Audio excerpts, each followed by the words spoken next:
Welcome to GK Madhu sir online classes. Today March 26కి సంబంధించిన current affairs points గురించి discussion చేద్దాం. అందరూ కూడా వీడియోని లైక్ చేయండి, షేర్ చేయండి, కామెంట్ చేయండి. ఎవరైనా కొత్తగా మన యూట్యూబ్ ఛానల్ చూస్తున్న వాళ్ళు ఉంటే సబ్స్క్రైబ్ కూడా చేసుకోండి.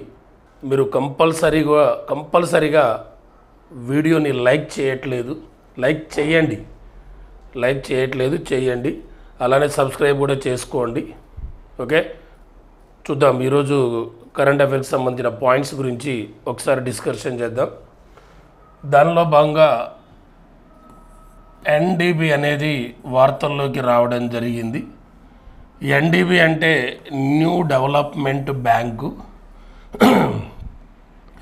బ్రిక్స్ దేశాలకు సంబంధించినది. BRICS బ్రిక్స్ దేశాలకు సంబంధించింది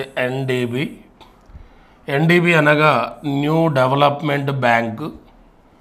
ఈ ఎన్డీబీలో చేరుతున్నట్లుగా రీసెంట్గా ఏ దేశం ప్రకటించిందనంటే ఇండోనేషియా ప్రకటించడం జరిగింది. ఎన్డీబీలో చేరుతున్నట్లుగా ఇండోనేషియా అనే దేశం ప్రకటించినది. ఆ ప్రజెంట్ ఇండోనేషియా అధ్యక్షుడు మనందరికీ తెలుసు, ప్రభావో సుబియాంటో అనే వ్యక్తి ప్రజెంట్ ఇండోనేషియా అధ్యక్షునిగా పనిచేస్తున్నాడు. ఈయన మొన్న 2025 జనవరి 26న జరిగిన 76వ రిపబ్లిక్ డే వేడుకలకు చీఫ్ గెస్ట్గా వచ్చిన వ్యక్తి ఎవరంటే ఇండోనేషియా అధ్యక్షుడు ప్రభావో సుబియాంటో. ఆ ఇండోనేషియానే ఎన్డీబీలో చేరుతున్నట్లుగా ప్రకటించడం జరిగింది. మరి ఎన్డీబీలో సభ్యత్వం ఉన్న దేశాలు ఏంటి అంటే బ్రిక్స్ దేశాలకు సభ్యత్వం ఉంది. ఈ బ్రిక్స్ దేశాలు 5 ఉన్నాయి. యాక్చువల్గా బ్రిక్స్ దేశాలు మొత్తం 10. దాని గురించి తర్వాత చూద్దాం. ఈ బ్రిక్స్ అంటే B అంటే Brazil, R Russia, I India, C China, S south Africa. ఈ 5 దేశాలతో పాటు 2021 సెప్టెంబర్ నెలలో ఈ ఎన్డీబీలో చేరిన దేశాలు బంగ్లాదేశ్, UAE అండ్ ఉరుగ్వే ఈ దేశాలు జాయిన్ కావడం జరిగింది. అలానే 2021 డిసెంబర్లో ఈజిప్ట్ అనే దేశం చేరడం జరిగింది, ఈజిప్ట్. అలానే 2024 సెప్టెంబర్లో అల్జీరియా అనే దేశం చేరింది, అల్జీరియా అనే దేశం. ఆ తర్వాత ఇప్పుడు 2025 మార్చిలో ఇండోనేషియా అనే దేశం జాయిన్ కావడం జరిగింది. అంటే బ్రిక్స్లో ఎన్డీబీలో సభ్య దేశాలు ఈ 5: Bangladesh, UAE, Uruguay, Egypt, Algeria, Indonesia. వీటికి ఎన్డీబీలో సభ్యత్వం ఉంది. ఎన్డీబీ అంటే న్యూ డెవలప్మెంట్ బ్యాంక్. ఎన్డీబీ అనేది 2014 జూలై నెలలో ఒప్పందం జరిగింది. ఈ ఒప్పందంపై సంతకాలు చేసింది ఎన్డీబీ గురించి. ఎన్డీబీ అమల్లోకి వచ్చింది 2015 జూలై నుండి ఎన్డీబీ అమల్లోకి రావడం జరిగింది. ఆ ఎన్డీబీ ప్రధాన కార్యాలయం ఎక్కడుందనంటే షాంఘై నగరంలో ఉంది. ఆ ఎన్డీబీ ప్రాంతీయ కార్యాలయం జోహెన్స్బర్గ్ సౌత్ ఆఫ్రికాలో ఉంది. ఆ ఎన్డీబీ ప్రజెంట్ అధ్యక్షురాలు ఎవరంటే ఒక మహిళ, ఆమె పేరు దిల్మా రౌసెఫ్. ఆ దిల్మా రౌసెఫ్ ఎవరంటే బ్రెజిల్ మాజీ అధ్యక్షురాలు దిల్మా వానా రౌసెఫ్ ప్రజెంట్ ఎన్డీబీ అధ్యక్షురాలిగా పనిచేస్తుంది. ఆ ఎన్డీబీలో ఇటీవల చేరుతున్నట్లు ప్రకటించిన దేశం ఏదంటే ఇండోనేషియా అనే దేశం ప్రకటించినది. ఎన్డీబీ అనేది బ్రిక్స్ దేశాలకు సంబంధించింది అన్నాం. మరి బ్రిక్స్ అంటే B అంటే బ్రెజిల్, R అంటే రష్యా, I అంటే ఇండియా, C అంటే చైనా, S అంటే సౌత్ ఆఫ్రికా. బ్రిక్స్లో ఎన్ని దేశాలకు సభ్యత్వం ఉందంటే 10 దేశాలకు సభ్యత్వం ఉంది. 5తో పాటు UAE అనే దేశానికి ఉంది, ఇథియోపియా అనే ఒక దేశానికి ఉంది, ఇరాన్ అనే దేశానికి, ఈజిప్ట్ అనే దేశం మరియు ఇండోనేషియా రీసెంట్గా వచ్చింది. ఈ 5 మొత్తం బ్రిక్స్లో సభ్యత్వం ఉన్న దేశాలు 10 ఉన్నాయి. 10 దేశాలు. రీసెంట్గా బ్రిక్స్లోకి వచ్చింది ఇండోనేషియా. రీసెంట్గా ఎన్డీబీలో సభ్యత్వం తీసుకున్న దేశం కూడా ఏ దేశం అంటే ఇండోనేషియా అనే దేశం. మరి ఈ బ్రిక్స్ సదస్సు 2024 అక్టోబర్ 22 నుంచి 24 వరకు 16వ బ్రిక్స్ సదస్సు జరిగింది. 16వ బ్రిక్స్ సదస్సు. ఆ 16వ బ్రిక్స్ సదస్సు ఎక్కడ జరిగిందనంటే 2024 అక్టోబరు 22 నుంచి 24 వరకు 16వ బ్రిక్స్ సదస్సు ఎక్కడ జరిగిందనంటే రష్యాలో జరిగింది. జరిగితే ఇప్పుడు 2025లో జూలై నెలలో 17వ బ్రిక్స్ సదస్సు జరగబోతుంది. ఎక్కడ అంటే బ్రెజిల్లో జరగబోతుంది. అదే మన ఇండియాలో బ్రిక్స్ సదస్సు అయితే 3 సార్లు జరిగింది.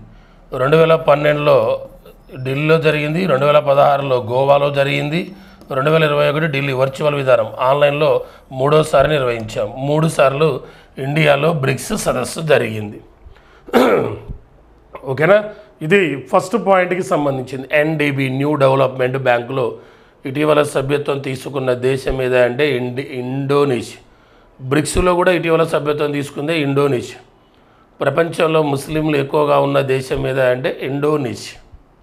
ఆ ఇండోనేషియా క్యాపిటల్ ఒకప్పుడు జకర్తా, ఇప్పుడు నుసంతారా అనేది ఇండోనేషియా క్యాపిటల్. ఆ ఇండోనేషియా ప్రపంచంలో ముస్లింలు ఎక్కువ ఉన్న దేశం ఏదా అంటే ఇండోనేషియా. ప్రపంచంలో ముస్లింలు ఎక్కువ ఉన్న దేశం ఏదా అంటే ఇండోనేషియా ముస్లింలు ఎక్కువ ఉన్న దేశం.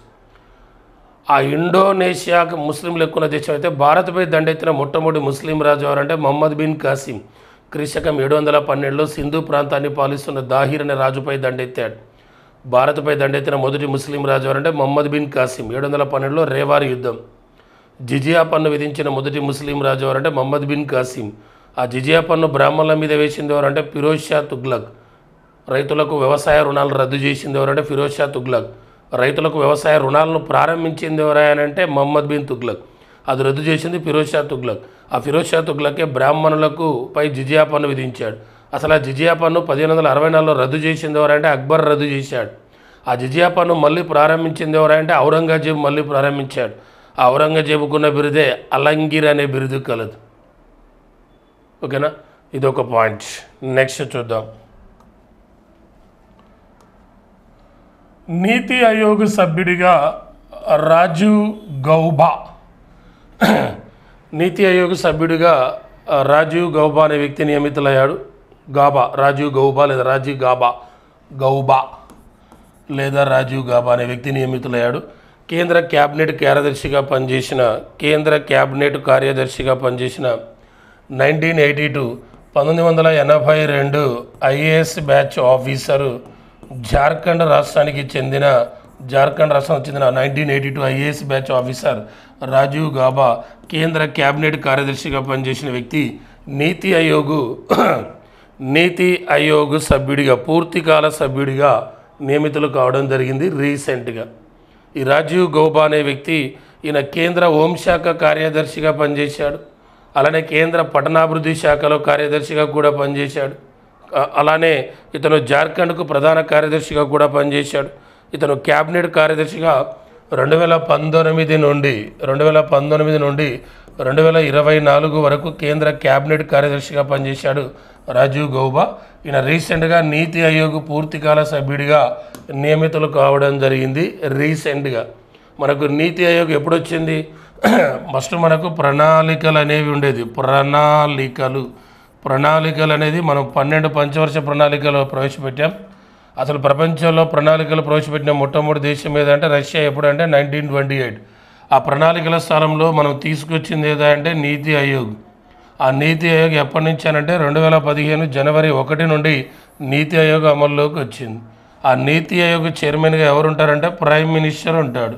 నీతి ఆయోగ్ వైస్ చైర్మన్ ఎవరంటే ప్రజెంట్ సుమన్ బేరీ నీతి ఆయోగ్ 3rd వైస్ చైర్మన్. మొదటి వ్యక్తి అయితే అరవింద్ పనగారియా. ఈ అరవింద్ పనగారియా ప్రజెంట్ 16వ ఆర్థిక సంఘం చైర్మన్.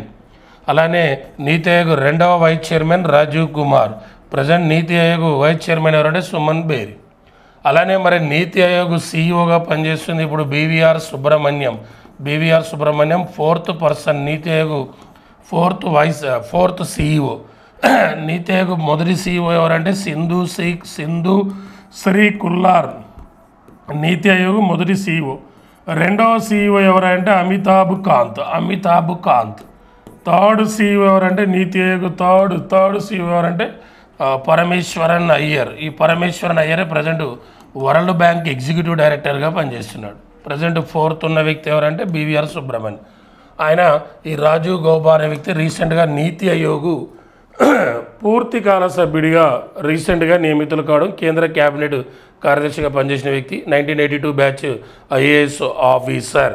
ఓకేనా, రైట్. ఇదొక పాయింట్, వార్తల్లోకి వచ్చిన అంశాల్లో ఇది ఒకటి.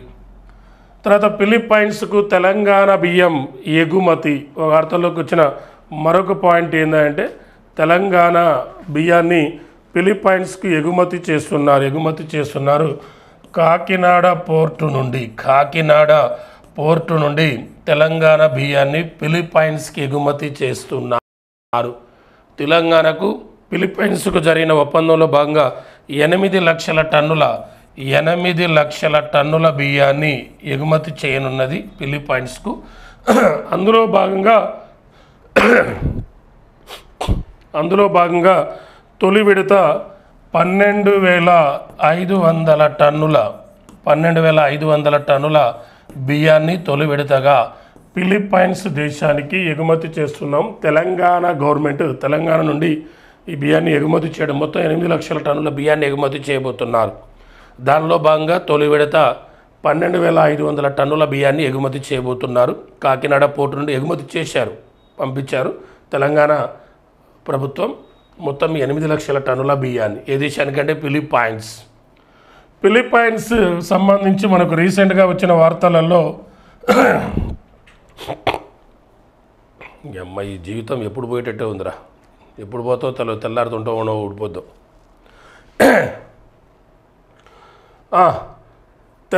ఫిలిప్పైన్స్కి సంబంధించి రీసెంట్ ఇష్యూస్లో ఒక పాయింట్ ఏంటంటే ఇటీవల మన భారతదేశంతో ఫిలిప్పైన్స్ ఒక క్షిపణి కోసం ఒప్పందం కుదుర్చుకుంది. ఒక క్షిపణి కోసం, ఆకాశ్ అనే క్షిపణి కొనుగోలు కోసం, ఆకాశ్ అనే క్షిపణి కొనుగోలు కోసం ఫిలిప్పైన్ దేశం $200 బిలియన్ ఒప్పందం కుదుర్చుకుంది. ఇదొక పాయింట్. వార్తల్లోకి వచ్చిన అంశాల్లో ఫిలిప్పైన్స్కి సంబంధించి ఆకాశ్ అనే క్షిపణి కొనుగోలు చేసేందుకు $2 బిలియన్ కాదు $2 మిలియన్ ఒప్పందాన్ని కుదుర్చుకుంది. 2 కాదు $200 మిలియన్. ఆకాశ్ అనే క్షిపణి కొనుగోలు కోసం భారతదేశంతో ఫిలిప్పైన్స్ $200 మిలియన్ ఒప్పందాన్ని కుదుర్చుకుంది. ఈ ఆకాశ్ అనే క్షిపణి 25 కిలోమీటర్ల దూరంలో కల లక్ష్యాలను ఛేదించగలదు. 25 కిలోమీటర్ల దూరంలోని లక్ష్యాలను ఛేదించగలదు. ఇది ఎక్కడి నుండి ఎక్కడికి ప్రయోగిస్తారంటే ఈ ఆకాశ క్షిపణి ఉపరితలం నుండి గగనతలానికి, భూమి నుండి ఆకాశానికి, ఉపరితలం నుండి గగనతలానికి ప్రయోగిస్తారు. ఈ ఆకాశ క్షిపణిని డెవలప్ చేసింది ఎవరంటే DRDO వాళ్ళు డెవలప్ చేయడం జరిగింది. DRDO అంటే డిఫెన్స్ రీసెర్చ్ డెవలప్మెంట్ ఆర్గనైజేషన్. దీన్ని 1958 జనవరి 1 ఏర్పాటు చేశారు. ప్రజెంట్ DRDO చైర్మన్ ఎవరంటే సమీర్ వి కామత్ అనే వ్యక్తి ప్రజెంట్ DRDO చైర్మన్. ఇదొకటి ఫిలిప్పైన్స్కి సంబంధించి. రెండో పాయింట్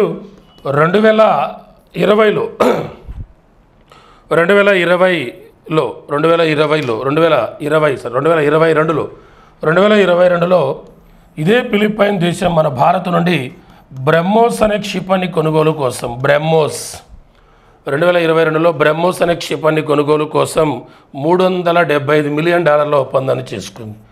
$375 మిలియన్ ఒప్పందాన్ని చేసుకుంది ఫిలిప్పైన్స్ బ్రహ్మోస్ అనే క్షిపణి కోసం. ఇంతకుముందేమో ఇప్పుడు రీసెంట్ ఏమో ఆకాశ్ అనే క్షిపణి కోసం. ఈ 2 పాయింట్లు. దాంతోపాటు తెలంగాణ బియ్యాన్ని ఫిలిప్పైన్స్కు ఎగుమతి చేయబోతున్నారు. ఆ ఫిలిప్పైన్స్ రాజధాని ఏదంటే మనందరికీ తెలుసు. ఫిలిప్పైన్స్ రాజధాని ఏంది? మనీలా అనేది. ఆ ఫిలిప్పైన్స్లో అతిపెద్ద నగరం అంటే క్యూజోన్ అనే నగరం. క్యూజోన్ అనేది ఫిలిప్పైన్స్లో అతిపెద్ద నగరం. అసలు ఫిలిప్పైన్స్ యొక్క అధ్యక్షుడు ఎవరంటే ప్రజెంట్ బాంగ్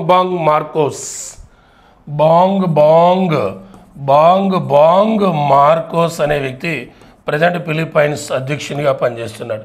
ఫిలిప్పైన్స్ కరెన్సీ ఏదంటే ఫిలిప్పైన్స్ పెసో అనేది ప్రజెంట్ దాని యొక్క కరెన్సీ.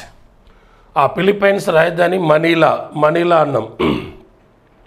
అంతర్జాతీయ వరి పరిశోధన కేంద్రం ఎక్కడుందనంటే మనీలా దేశంలోనే ఉన్నది. ఓకేనా. ఇవి ఫిలిప్పైన్స్కి సంబంధించిన పాయింట్స్. ఆ ఫిలిప్పైన్స్ సంబంధించి ఇంకో పాయింట్ కూడా చెప్పుకోవచ్చు. కరెంట్ డేటాలో భాగంగా ఇంకో పాయింట్ కూడా చేయొచ్చు. 2026లో ఏషియన్ సదస్సు, association of south east Asian ASEAN association of south east Asian nation. ఆ ఏషియన్ సదస్సు 2026లో ఎక్కడ జరగబోతుందంటే ఫిలిప్పైన్స్లో జరగబోతుంది. అదే ఏషియన్ సదస్సు 2025లో ఎక్కడ జరగబోతుందంటే మలేషియాలో జరగబోతుంది. అదే 2024లో ఏషియన్ సదస్సు ఎక్కడ జరిగిందనంటే లావోస్ అనే దేశంలో జరిగింది. ఆ ఫిలిప్పైన్సే ప్రపంచంలో కాదు ఆసియా ఖండంలో నోబెల్ అవార్డుగా భావించే రామన్ మెగాసెస్ అవార్డు ప్రారంభించిన దేశం మీద అంటే ఫిలిప్పైన్స్. రామన్ మెగాసెస్ అవార్డు 1957లో ప్రకటించింది, 1958 నుండి ఇస్తుంది. ఆ రామన్ మెగాసెస్ అవార్డు పొందిన భారతీయులు 56 మంది ఉన్నారు. అందులో మొదటి భారతీయుడు ఎవరంటే ఆచార్య వినోబా భావే అనే వ్యక్తికి 1958లో ఇస్తారు. రెండవ భారతీయుడు సిడి దేశ్ముఖ్ అనే వ్యక్తి. ఆయన RBIకి మొదటి భారతీయ గవర్నర్గా పనిచేసిన వ్యక్తి. ఓకేనా. మనం అంతర్జాతీయ వరి పరిశోధన కేంద్రం ఎక్కడుందన్నాం? మనీలాలో ఉందన్నాం. అదే జాతీయ వరి పరిశోధన కేంద్రం ఎక్కడుంది? కటక్లో ఉంది. ఆ కటక్ నుంచి MP అనే వ్యక్తి 18వ లోక్సభకు ప్రొటెం స్పీకర్గా పనిచేస్తున్నాడు. 18వ లోక్సభకు ప్రొటెం స్పీకర్ ఎవరంటే భర్తృహరి మెహతాబ్ అనే వ్యక్తి. ఆయన కటక్ నుంచి ఎంపీగా పనిచేస్తున్నాడు. అసలు 18వ లోక్సభకు స్పీకర్ అంటే ఓం బిర్లా. ఆ కటక్లోనే ఇండియాలోనే మొట్టమొదటి రైస్ ATMని ఎక్కడ ప్రారంభించారంటే కటక్లోనే ప్రారంభించారు. ఆ కటక్లో జన్మించిన వ్యక్తి ఎవరంటే నేతాజీ సుభాష్ చంద్రబోస్. 1891 జనవరి 23 నేతాజీ ఎక్కడ జన్మించాడంటే ఆ ఒరిస్సాలోని కటక్లోనే జన్మించాడు. ఆ నేతాజీ గురువు ఎవరంటే చిత్తరంజన్ దాస్. ఆ చిత్తరంజన్ దాసే 1923లో స్వరాజ్య పార్టీని ఏర్పాటు చేశాడు. ఆ చిత్తరంజన్ దాసే 1922లో గయాలో జరిగిన INC సమావేశానికి అధ్యక్షత వహించాడు. జైల్లో ఉండి INCకి ప్రెసిడెంట్ అయినవారంటే చిత్తరంజన్ దాస్. ఆ నేతాజీ INCకి 2 సార్లు అధ్యక్షత వహించాడు. ఒకటేమో 1938లో ఒకసారి, 39లో ఒకసారి. 38లో హరిపురలో జరిగింది గుజరాత్, 39లో త్రిపురిలో జరిగింది మధ్యప్రదేశ్. త్రిపురి మధ్యప్రదేశ్. ఆ 1939లో నేతాజీ INCకి రాజీనామా చేసి 1939లో ఫార్వర్డ్ బ్లాక్ అనే రాజకీయ పార్టీని ఏర్పాటు చేశాడు. ఆ ఫార్వర్డ్ బ్లాక్ పార్టీ ఆంధ్రాలో అధ్యక్షుడు ఎవరంటే మద్దూరి అన్నపూర్ణయ్య. ఆ నేతాజీ స్లోగన్స్ ఎవరైందే జై హింద్, చలో ఢిల్లీ, నాకు రక్తాన్ని ఇవ్వండి, మీకు స్వాతంత్రాన్ని ఇస్తాను. ఆ నేతాజీ సుభాష్ చంద్రబోస్ ఆపద ప్రబంధన పురస్కారం మొన్న 2025లో ఎవరికి ఇచ్చారంటే హైదరాబాద్లోని ఇన్కాయిస్ అనే సంస్థకు ప్రకటించడం జరిగింది. ఓకేనా, రైట్, ఇది clear. USA national institute of health డైరెక్టర్గా NIH national institute of health డైరెక్టర్గా మన భారత మూలాలున్న జై భట్టాచార్య నియమితులు కావడం జరిగింది. జై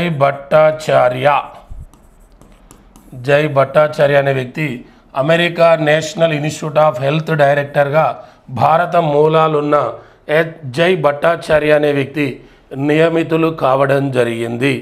ఇతని కోసం అమెరికా సెనెట్లో జరిగిన ఓటింగ్లో 53-47 ఓట్ల తేడాతో గెలుపొంది ఈయన ఈ పదవిని చేపట్టడం జరిగింది. అమెరికా సెనెట్లో జరిగిన ఓటింగ్లో 53 నాకు అనుకూలంగా, 47 వ్యతిరేకంగా. అమెరికాలో 2 సభలు ఉంటాయి, ఒకటి సెనెట్, రెండవది హౌస్ ఆఫ్ రిప్రజెంటేటివ్స్. మనకు లోక్సభ, రాజ్యసభ ఎలానో అమెరికాలో సెనెట్ అనేది ఎగువ సభ, హౌస్ ఆఫ్ రిప్రజెంటేటివ్ దిగువ సభ. మనకాడ లోక్సభ దిగువ సభ, రాజ్యసభ ఎగువ సభ, అప్పర్ హౌస్, లోయర్ హౌస్. ఆ సెనెట్లో ఇతను ఎన్నుకోవడం జరిగింది. నేషనల్ ఇన్స్టిట్యూట్ ఆఫ్ హెల్త్ డైరెక్టర్గా భారత మూలాలున్న జై భట్టాచార్య. ఆ జై భట్టాచార్య అనే వ్యక్తి ప్రజెంట్ స్టాన్ఫోర్డ్ యూనివర్సిటీలో ప్రొఫెసర్గా పనిచేస్తున్నాడు. ఆ NIH అనేది అమెరికాలో వైద్య విధానాలను పర్యవేక్షించే అత్యున్నత సంస్థ. వైద్య విధానాలను పరీక్షించే అత్యున్నతమైన సంస్థ ఏదంటే NIH, అమెరికాలో నేషనల్ ఇన్స్టిట్యూట్ ఆఫ్ హెల్త్ అనేది. ఓకేనా, ఇదొక పాయింట్. వార్తల్లోకి వచ్చిన అంశాల్లో ఇది ఒక పాయింట్. నెక్స్ట్, హంగేరీ దేశంలో భారత రాయబారిగా నియమితులైన వ్యక్తి. మరొకటి వార్తల్లోకి వచ్చిన అంశాల్లో భాగంగా హంగేరీ దేశంలో భారత రాయబారిగా నియమితులైన వ్యక్తి ప్రస్తుతం విదేశాంగ మంత్రిత్వ శాఖలో జాయింట్ సెక్రటరీగా పనిచేస్తున్న అంశుమాన్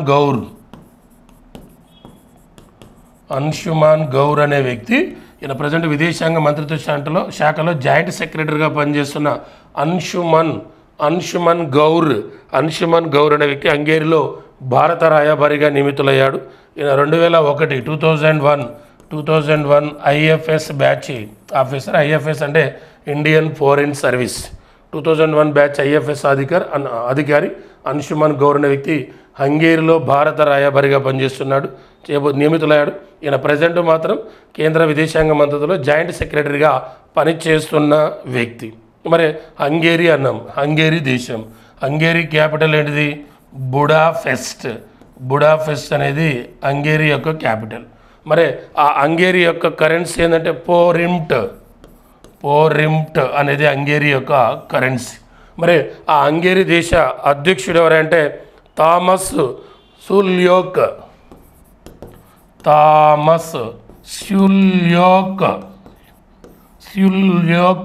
అనే వ్యక్తి ప్రజెంట్ హంగేరీ అధ్యక్షునిగా పనిచేస్తుంది. అలానే హంగేరీ ప్రధానమంత్రిగా ఉన్నాడు విక్టర్ అర్బన్ అనే వ్యక్తి. ప్రైమ్ మినిస్టర్ అయితే విక్టర్ అర్బన్ అనే వ్యక్తి హంగేరీకి ప్రధానమంత్రిగా పనిచేస్తున్నాడు. ఆ హంగేరీలో భారత రాయబారిగా అన్షుమన్ గౌర్ అనే వ్యక్తి రీసెంట్గా నియమితులు కావడం జరిగింది. ఇదొక పాయింట్. నెక్స్ట్, దేశంలోనే తొలి ఫ్రోజన్ జూ అనేది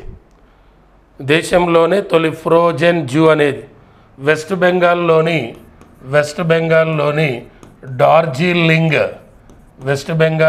డార్జిలింగ్లో ఉన్న Himalayan Padmaja Naidu Himalayan zoological park. West బెంగాల్లోని డార్జిలింగ్లో ఉన్న పద్మజానాయుడు హిమాలయన్ జూలాజికల్ పార్కులో మొట్టమొదటి దేశంలోనే తొలి ఫ్రోజన్ జూను ప్రారంభించడం జరిగింది. ఈ ఫ్రోజన్ జూ అంటే ఏమంటే మంచు ప్రాంతాలలో ప్రత్యేకంగా కనిపించే రెడ్ పాండా మంచు చిరుతపుళ్ళు, రెడ్ పాండా అండ్ మంచు చిరుతపుళ్ళు, రెడ్ పాండా మరియు మంచు చిరుతపుళ్ళు మరియు జాతులకు సంబంధించిన డిఎన్ఏ నమూనాలను, డిఆక్సోరైబో న్యూక్లిక్ ఆమ్లం, ఈ డిఎన్ఏ నమూనాలను -196 డిగ్రీల సెల్సియస్ వద్ద భద్రపరిచే ప్రోజోన్ను దేశంలోనే మొదటిగా ఏర్పాటు చేశారు. అంటే మంచు ప్రాంతాల్లో ఉండే రెడ్ పాండా మరియు మంచు చిరుతపుళ్ళకు సంబంధించిన డిఎన్ఏ నమూనాలను -196 డిగ్రీల వద్ద భద్రపరిచే ప్రోజోన్ను దేశంలోనే మొదటిగా ఏర్పాటు చేశారు. ఎక్కడ అంటే west Bengal డార్జిలింగ్లోని Padmaja Naidu Himalayan zoo పార్కులో ఏర్పాటు చేయడం జరిగింది. అసలు ప్రపంచంలోనే మొట్టమొదటి ఫ్రోజోన్ను జూ ఏర్పాటు చేసింది ఎక్కడ అంటే కాలిఫోర్నియాలోని షాన్ డియాగోలో ఏర్పాటు చేశారు. 1970లో ప్రపంచంలోనే మొట్టమొదటి ఫ్రోజన్ జూను 1975 ఎక్కడంటే అమెరికాలోని షాన్ డియాగో, అంటే అమెరికాలోని కాలిఫోర్నియాలోని ఒక నగరం షాన్ డియాగోలో ఏర్పాటు చేయడం జరిగింది. మొట్టమొదటి ఫ్రోజన్ జూ అనే దాన్ని 1975. మన ఇండియాలో అయితే పద్మజానాయుడు మనందరికీ తెలుసు. ఈమె భారతదేశంలో రెండవ మహిళా గవర్నర్ ఎవరంటే పద్మజానాయుడు. ఈ పద్మజానాయుడు వెస్ట్ బెంగాల్ గవర్నర్గా పనిచేసింది. ఆమె పేరు మీద ఒక జూ పార్క్ ఉంది, ఏది డార్జిలింగ్లో పద్మజానాయుడు హిమాలయన్ జూ పార్క్. ఆమె అక్కడనే ఈ మొట్టమొదటి ఫ్రోజన్ జూని ఏర్పాటు చేయడం జరిగింది. భారతదేశంలో రెండవ మహిళా గవర్నర్ పద్మజానాయుడు. మొదటి మహిళా గవర్నర్ ఎవరంటే సరోజినీ నాయుడు ఉత్తరప్రదేశ్కి పనిచేసింది. ఆ సరోజినీ నాయుడు కూతురే పద్మజానాయుడు. మూడవ మహిళా గవర్నర్ అయితే విజయలక్ష్మి పండిట్, ఈమె మహారాష్ట్రకు గవర్నర్గా పనిచేసింది. నాలుగో మహిళ ఎవరంటే శారదా ముఖర్జీ ఎవరు ఉమ్మడి ఆంధ్రప్రదేశ్కు గవర్నర్గా పనిచేసింది. అంటే ఉమ్మడి ఆంధ్రప్రదేశ్కు మొదటి మహిళా గవర్నర్ ఎవరు? శారదా ముఖర్జీ. ఓకే, ఇదొక పాయింట్. 2025 ప్రపంచ కప్ మహిళల ప్రపంచ కప్ ఫైనల్ ముల్లన్పూర్లో జరగబోతుంది. పంజాబ్లోని ముల్లన్పూర్లో జరగబోతుంది. ఏది? మహిళల one day world cup. First women ఓడిఏ కాదు, 2025లో మహిళల వన్డే వరల్డ్ కప్ ఎప్పుడు జరగబోతుందో ఆ డీటెయిల్స్ ఇవ్వడం జరిగింది. సెప్టెంబర్ 29 నుండి అక్టోబర్ 26 వరకు సెప్టెంబర్ 29 నుంచి అక్టోబర్ 26 వరకు 13వ మహిళల వన్డే వరల్డ్ కప్ 2025 సెప్టెంబర్ 29 నుండి అక్టోబర్ 26 వరకు 13వ మహిళల వన్డే వరల్డ్ కప్ ఎక్కడ జరగబోతుంది? ఇండియాలో జరగబోతుంది. అయితే ఆ ఫైనల్ మ్యాచ్ ఎక్కడ జరగబోతుంది అంటే ముల్లన్పూర్లో జరగబోతుంది. ఏ స్టేటు? పంజాబ్ మన ఇండియాలో డిసైడ్ చేయడం జరిగింది. ఇండియాలోనే జరుగుతుంది, కానీ ఫైనల్ మ్యాచ్ ఎక్కడ డిసైడ్ చేశారంటే ముల్లన్పూర్. అది ఎక్కడంటే పంజాబ్లో ఉన్నది. అది అక్కడ ఫైనల్ మ్యాచ్ జరగబోతుంది. ఈసారి జరిగే మహిళల ఓడిఐ వరల్డ్ కప్ లేదా వన్డే వరల్డ్ కప్ 13వది. ఇది సెప్టెంబర్ 29 నుంచి అక్టోబర్ 26 వరకు జరగబోతుంది. అసలు మహిళల వన్డే వరల్డ్ కప్ మన ఇండియాకి ఇప్పటివరకు ఒక్కసారి కూడా రాలే. మహిళల వన్డే ఇండియాకు ఒక్కసారి కూడా రాలే. ఎక్కువ సార్లు వచ్చింది ఎవరికంటే ఆస్ట్రేలియాకు మహిళల వన్డే వరల్డ్ కప్ అనేది 7 సార్లు వచ్చింది. అసలు మహిళల వన్డే వరల్డ్ కప్ స్టార్ట్ అయింది ఎప్పుడు? 1973 1973లో మహిళల వన్డే వరల్డ్ కప్ స్టార్ట్ అయింది. ఎక్కడ? ఇంగ్లాండ్లో స్టార్ట్ అయింది. First women ODI world cup. పురుషులది స్టార్ట్ అయింది ఓడిఐ వరల్డ్ కప్ 1975లో, కానీ మహిళలది ముందే స్టార్ట్ అయింది. ఎప్పుడు? 1973 1973లో మొట్టమొదటి మహిళల వన్డే వరల్డ్ కప్ ఎక్కడ స్టార్ట్ అయిందంటే ఇంగ్లాండ్లో స్టార్ట్ అయింది.